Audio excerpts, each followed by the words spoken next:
Hi there. I'm Imelda. At my sister's wedding, my parents called me up like I was part of a tribute, then tried to shame me into giving her my $840,000 beach house in front of everyone. When I said no, my own father hit me with a glass. That should have been the worst part. But it wasn't. Because the deeper truth? They'd been planning it for months, faking illnesses, stealing documents, forging my name on legal deeds. And when I refused to be silent, they tried to evict me from a house I paid for myself. So I did what they never expected. I sold their home instead. I arrived at the venue in Fort Lauderdale just before sunset. The spring air was heavy with gardenia and smoked cedar, and the lights draped over the courtyard flickered like the whole place had been waiting for someone, just not me. The valet barely glanced at my car, then rushed to greet a BMW behind me. I straightened my dress and headed toward the welcome table. A young man in a sleek black vest scanned a tablet. Name? Imelda Furman. He frowned, scrolled, then turned the screen toward me. There it was. A chart that looked like it had been finalized by a publicist.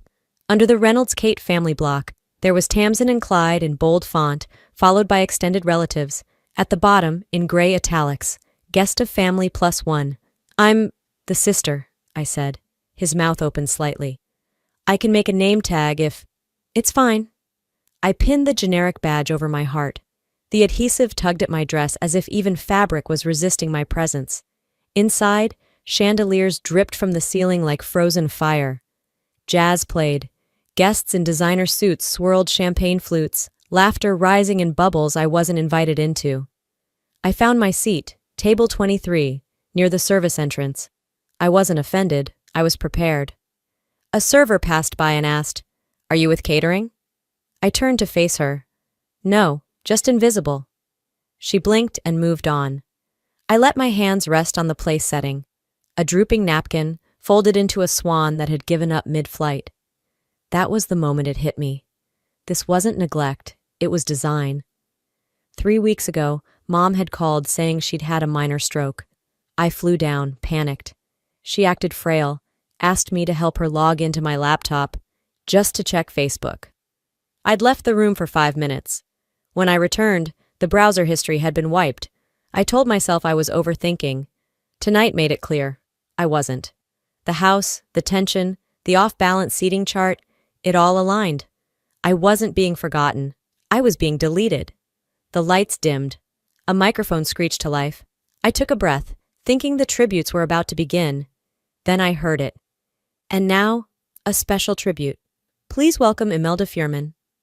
I didn't move, because I hadn't written anything, because I wasn't supposed to be part of this story, because I knew.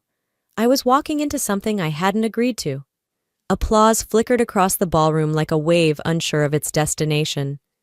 I stood slowly, unsure whether I was walking into a spotlight or a trap.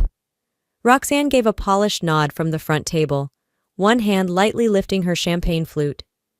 Tamsin smiled, but there was tension in the way her fingers gripped Clyde's arm. And Clyde? He couldn't even meet my eyes.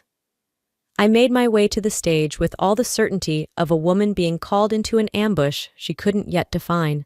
A slideshow began to roll behind me. Childhood photos, Tamsin in ballet, Tamsin graduating, Tamsin on a trip to Barcelona. Voiceover followed. Roxanne's well-practiced tone. Tamsin has always been the light of our lives. Then Vernon.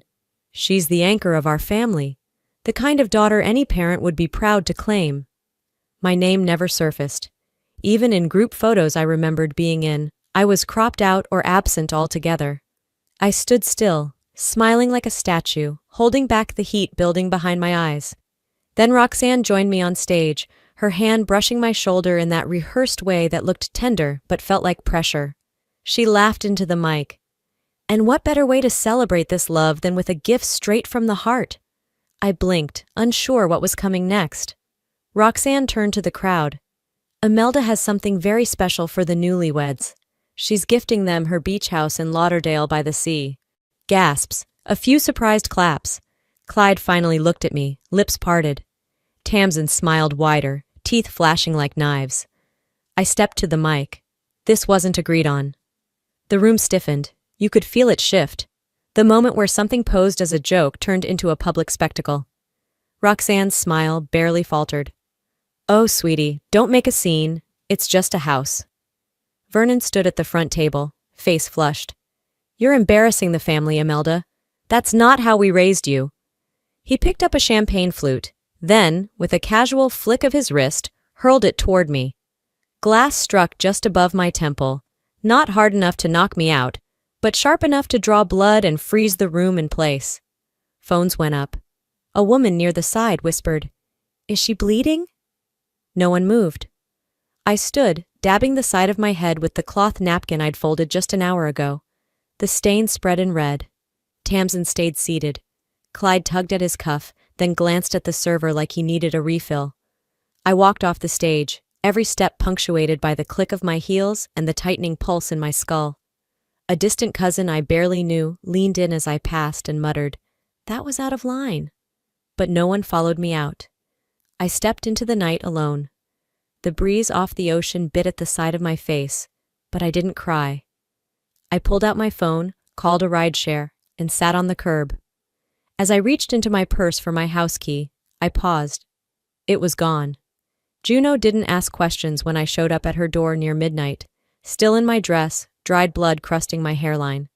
She just opened the guest room, handed me a clean towel, and said, "Lock the door if you need to." I sat on the edge of the bed for an hour, not moving, not crying, just listening to the hum of her fridge and the soft groan of pipes behind the wall. My purse sat open beside me, lip balm, loose receipts, a protein bar I never finished. But the key? Gone. My fingers curled into the bedsheet. This wasn't just an outburst. That gift suggestion? The missing key? It all pointed to planning, premeditation. They weren't hoping I'd give the house. They were counting on taking it. 3 months back, at brunch after Clyde's promotion party, Tamsin had pulled me aside while Mom was distracted with mimosas. "You know," she'd said, placing a manicured hand on my wrist, "if I ever told Dad about that little app deal in 2018, he might wonder how clean your taxes are." I laughed it off, thought she was being petty. A week later, Clyde texted, "Hey, could you send me a digital copy of the beach house deed? Just want to show a realtor for wedding venue ideas?" I forwarded it without thinking. Trust, it turns out, makes a great disguise for a knife. Back in Juno's room, I opened my laptop and pulled up my banking portal. No strange withdrawals. Yet. Then I checked my email. There it was. Subject: Property Inspection Confirmation from Suncrest Realty Body. Per your co-owner, Vernon Cate's request, we're confirming your property inspection for tomorrow at 11 a.m. at your Lauderdale property. I froze. I never added Vernon as a co-owner. I bought that house solo after my last promotion. I paid every cent of the mortgage, alone, and yet, there his name was, typed cleanly into the paperwork. That was the moment the fog lifted. This wasn't an isolated act of cruelty, it was a campaign, and I'd slept through most of it. They thought I'd stay quiet, like always. They thought shame would paralyze me. They were wrong. By 10 a.m., I was standing on the sun-bleached porch of my beach house, keys jangling in my fist, waiting for the locksmith to finish his assessment. The salt air didn't feel like relief anymore. It felt like warning. He pointed near the door handle. "These scratches are fresh. See that? Whoever had a key didn't quite know how to use it." "Someone tried to get in," I muttered. He gave a short nod. "Not a break-in. A bad copy or an unfamiliar hand." I thanked him, handed him a tip, and waited until his truck turned the corner. Then I stepped inside, shut the door behind me, and locked it twice. The place looked untouched, but now, even that felt like a trick. I called Suncrest Realty. "Hi, this is Imelda Furman," I said. "I received a confirmation about a home inspection today. The name Vernon Cate is listed as co-owner." "Right," the agent chirped. "That came through 2 weeks ago. The co-signature was attached digitally. You approved that via DocuSign, yes?" "No," I said flatly. "I never signed anything, and Vernon Cate is not on my deed." There was silence on the other end. "Oh," she said finally. "Well, we do have a form with both names and signatures. Would you like me to forward it?" "Absolutely." Within 5 minutes, the forged document was sitting in my inbox. It was my full legal name, my fake signature. their real plan. Not even an hour later, a second email landed from an anonymous address. They've been planning this since October. You weren't supposed to find out. I read it 3 times, my pulse a steady drumbeat in my ears. October. 8 months of strategy, deceit, and soft coercion masked as small talk. My stomach turned. I opened my contacts and messaged Nathaniel, a colleague I trusted in corporate law. His response came within 10 minutes. This is serious. I don't handle family estate manipulation, but I'll connect you with Devlin Choate. He's your guy. I wrote down the name and number, fingers trembling, but not from fear, from readiness. I hadn't felt this in years. Clarity, control. I started building a timeline. Emails from Clyde asking for financial info. Tamsin's passive-aggressive brunch threats. Screenshots, bank statements, legal docs. Everything was evidence now. I even pulled her old sponsorship deals from LinkedIn to verify inconsistencies. Then I opened the family group chat. Typed a single sentence. You have 72 hours to undo what you've done. After that, I go public. I hit send, sat back, waited. 30 minutes passed. Then came the notification. You have been removed from the group. Not a word, not a call. I stared at the notification for a full minute. Removed. Just like that. No explanation, no attempt at grace or even guilt, just deletion. Again. I set the phone down on the kitchen counter and opened my laptop. It was time to stop reacting and start building. I created a folder. Asset Defense Imelda Furman. Inside it, I saved every screenshot, bank transfer, deed scan, message, and legal document I could find. It wasn't paranoia anymore. It was preparation. An hour into cataloging, I logged into the old shared family banking platform. I used to monitor it when Mom had back surgery, paid bills, helped manage their retirement drawdown. The login failed. I tried again. Access denied. Contact account administrator. I blinked, then leaned back in my chair, staring at the ceiling. So they'd locked me out, even from the account I once used to bail them out of a foreclosure scare in 2016. This wasn't just about a beach house anymore. This was scorched earth. I picked up my phone and called the number Nathaniel had given me. Devlin Choate answered after 2 rings. His voice was calm, clipped, serious. I read the files your contacts sent, he said. Miss Furman, what you're describing isn't just emotional abuse, it's financial entrapment, and it's actionable. For the first time in days, I exhaled without shaking. Then let's move, I said, because they already have. We scheduled a formal consultation for Friday morning. That afternoon, I mailed certified letters to both Vernon and Roxanne. I wrote them myself, every word purposeful and sharp. You have misrepresented private property. All current and future actions involving 917 Ocean Ridge will be reviewed through legal channels. Then I called the real estate office and froze the listing. Temporarily, but visibly. I didn't ask for a reply. I didn't want their version of one. Later that night, I scrolled through old text threads, stopping at one where Tamsin had sent me a photo of the family cabin, and wrote, I miss when we all got along. I laughed, quiet, bitter. That message was 2 weeks before her fiancé cornered me at brunch, asking if I had any deeds lying around he could glance over for venue ideas. Now it made sense. This wasn't a breakdown, it was a blueprint. Just after 9 p.m., Clyde texted me. You didn't have to go this far. We can still fix this. I stared at the screen, then typed back. Fix what? The theft or the assault? I didn't wait for a reply, but the next buzz came fast, and with something new. An anonymous number, a video link. At first I thought it was spam, but curiosity won. The footage loaded quickly, grainy night vision, time-stamped 2 nights ago.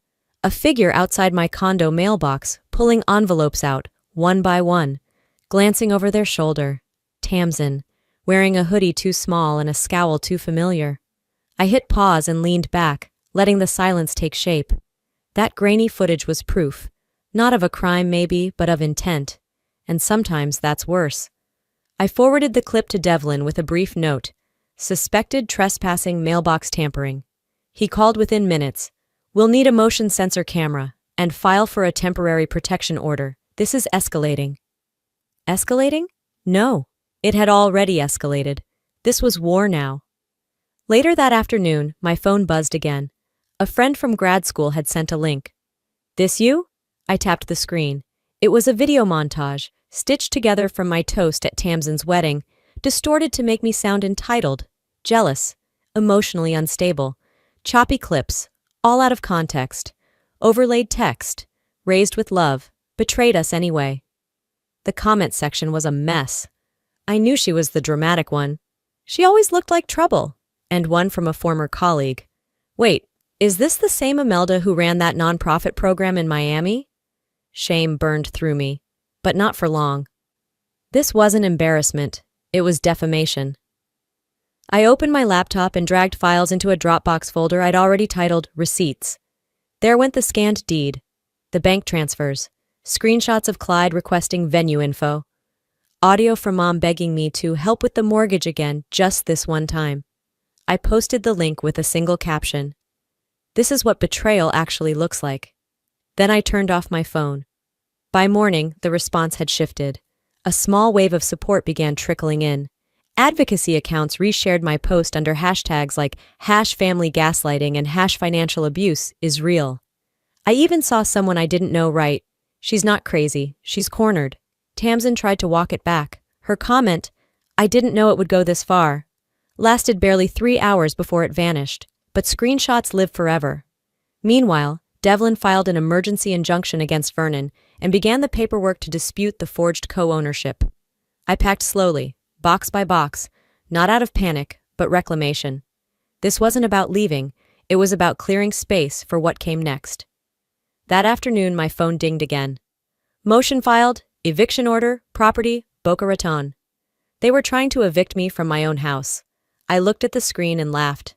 The next morning, I poured coffee just in time to hear a knock echo across the front porch of my parents' Boca Raton home.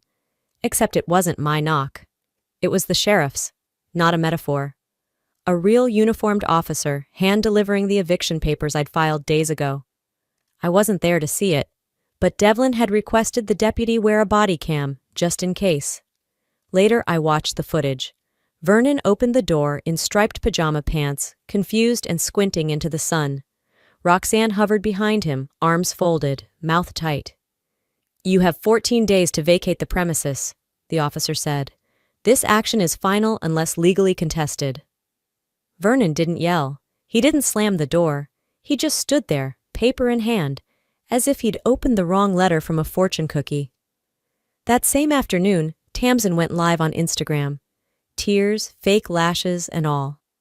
"She's ruining everything," she sniffled. "I lost sponsorships. My fiancé's under review. We're being kicked out of the house we grew up in."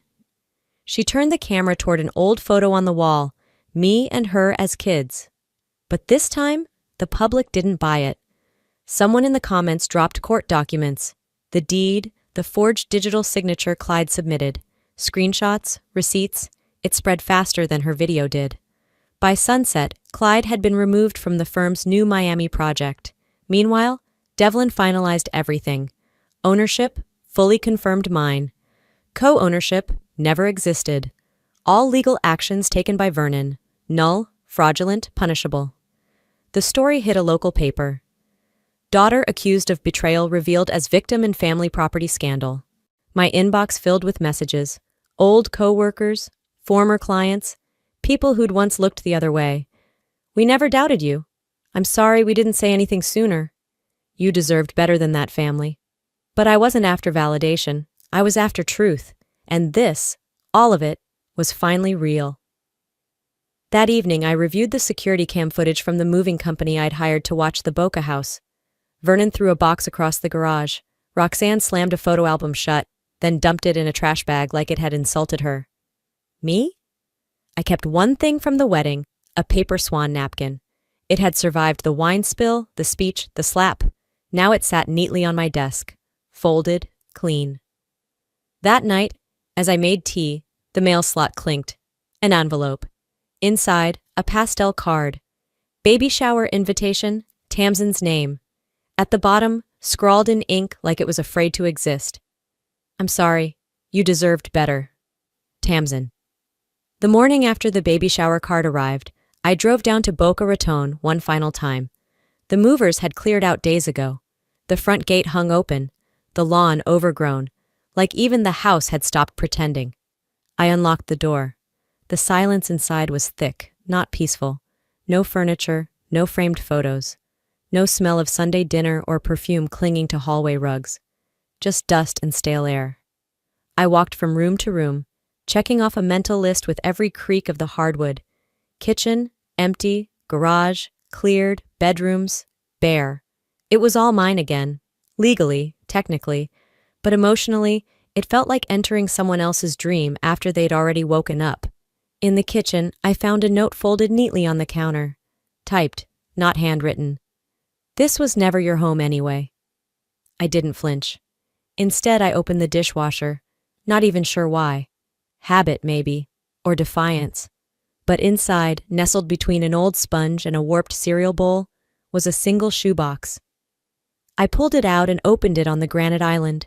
Inside, a napkin, one of those tacky swan folds from the wedding dinner, wine-stained at the edges. And underneath it, a photo. Me, age 12, holding a science fair ribbon, braces shining in the flash. Someone had written on the back, "You always ask too many questions." I didn't cry. Back at my condo, I placed both items on my desk. Not because they were sentimental, but because they were reminders. Evidence of survival, of clarity, of who I'd been long before this mess began. That afternoon, I called Devlin. "It's time," I told him. He didn't ask what I meant. We both knew. By end of day, he had initiated the sale of the Boca Raton house. No press release, no grand gesture, just a clean transaction, stripped of drama. Half the proceeds went straight into a fund for a shelter that supports women leaving abusive homes. The other half, mine, would go towards something new, something not tethered to shame. Later that evening, I lit a small candle in my living room. No scent, just flame, steady, quiet. I placed the wedding napkin in a glass frame beside it. On my laptop, I opened the baby shower invite again, scrolled, hovered over the RSVP, then closed the tab. Some things don't need a response. Just as I stood to clear my mug, my phone lit up with a name I hadn't seen in over a year. Bridget, old team lead. Her message was short. "I saw everything. If you're ready to come back, we'd be lucky to have you." The next morning, I woke to stillness. Not the suffocating kind, just a quiet I didn't need to brace for. No unread messages blinking red, no missed calls, no threats masquerading as concern. I made tea, sat by the window, let it go cold while I watched the street come alive. There was no big moment of epiphany, just a small, grounded realization. It was over. Later that day, I pulled out the old storage bin I hadn't touched since the first wave of chaos began. I sorted through it slowly. The baptism photos, birthday cards signed in bulk ink, school certificates. None of it felt like mine anymore. I tossed most of it, keeping only the science fair snapshot and the wedding napkin, now in a frame.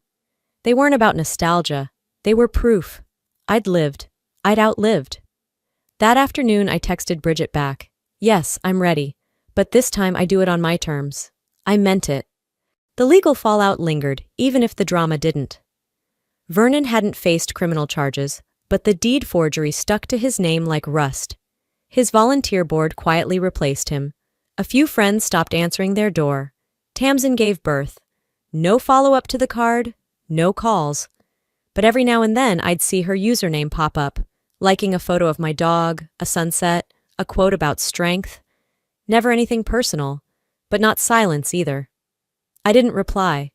There was nothing left to say. Instead, I journaled that night, just one sentence.